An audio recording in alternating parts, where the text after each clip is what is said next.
Today, we're diving deep into the epic origins of solo leveling.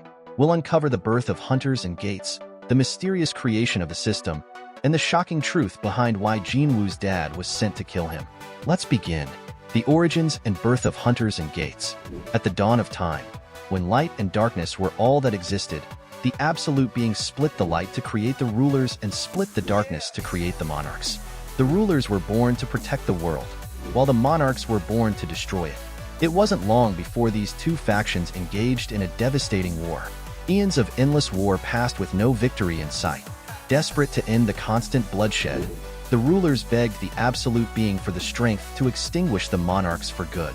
However, their pleas were met with silence. The rulers soon realized that their war was mere entertainment for the Absolute Being, who had no intention of ending it. This revelation led 7 of the 8 rulers to rebel against their god. Ashbourne, the last and strongest ruler, remained loyal and tried to stop them, but he was defeated and left for dead. Transforming into the Shadow Monarch, Ashbourne healed himself and returned to the battlefield, only to find the rebellion over and the Absolute Being dead. With the Absolute Being gone, the rulers used tools containing fragments of his power to hunt down the monarchs. They captured Monarch Legia alive, turning the tide of the war in their favor and causing Ashbourne to switch sides. After killing Monarch Baron, Ashbourne was approached by the rulers, who sought his forgiveness. Overwhelmed with emotion, Ashbourne couldn't respond and decided to seek revenge against the monarchs who betrayed him instead. Ashbourne went into hiding to rebuild his shadow army, allowing the rulers to defeat the monarchs and force them to escape to the cracks between worlds. However, the monarchs soon sought to rebuild their armies by targeting the human world. To stop them, the rulers used the Cup of Reincarnation, a tool created by the Absolute Being to turn back time by 10 years. Despite their efforts, the human world was always destroyed, regardless of which side won the war. With the cup's power waning, the rulers turned to their last resort, spawning gates and exposing humanity to magic beasts. By allowing enormous amounts of mana to pass into the human world, the rulers slowly saturated it with enough magic to withstand their war. They also bestowed their powers to 7 human vessels, who became the strongest hunters in the world.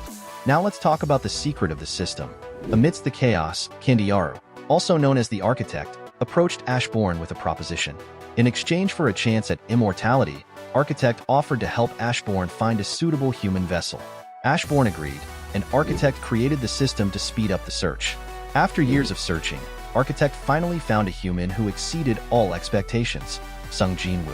Despite Architect's doubts, Ashbourne chose Jin-Woo as his vessel. When Jin-Woo reached level 100, he was summoned back to the double dungeon for the final test. Jin-Woo faced the Architect's puppets, including the Statue of God, and ultimately the Architect himself. Despite the odds, Jin-Woo emerged victorious, proving himself worthy of becoming Ashbourne's vessel. The system, designed by Architect, remained a secret from both the monarchs and the rulers. As a result, the rulers couldn't use it to strengthen their vessels, and the monarchs were unaware of Ashbourne's true intentions until they faced Jin-Woo in battle. Do you know while all of this was going on, Jin-Woo's father was tasked with a mission? 10 years before the main storyline, Sung Il-hwan, Jin-Woo's father, got trapped inside a dungeon during a raid. Presumed dead, he was found and saved by the rulers, who granted him their power and tasked him with assassinating the new Shadow Monarch. In Tokyo, he discovered his target was his own son, Jin-Woo. Unable to kill him, the rulers changed their minds and tasked Il-hwan with protecting Jin-Woo instead, especially after they witnessed him kill Legia. When 3 monarchs attacked Jin-Woo in Seoul, Il-hwan arrived as Jin-Woo was killed by Rakan, and Il-hwan fiercely defended him against the monarchs until Jin-Woo revived with the true powers of the Shadow Monarch and defeated the monarchs. Il-hwan having used too much power in his battle with the monarchs, he prepared for the end. Jin-Woo arrived, questioning his disappearance. With little time left, Il-hwan recounted his story, explaining how the rulers saved him and gave him a mission. Tearfully embracing Jin-Woo, he apologized for not being a better father before dissolving into shards of light. Thank you for joining us on this journey through the epic origins of solo leveling. If you enjoyed this video, don't forget to like, subscribe, and hit the bell icon for more deep dives into your favorite anime.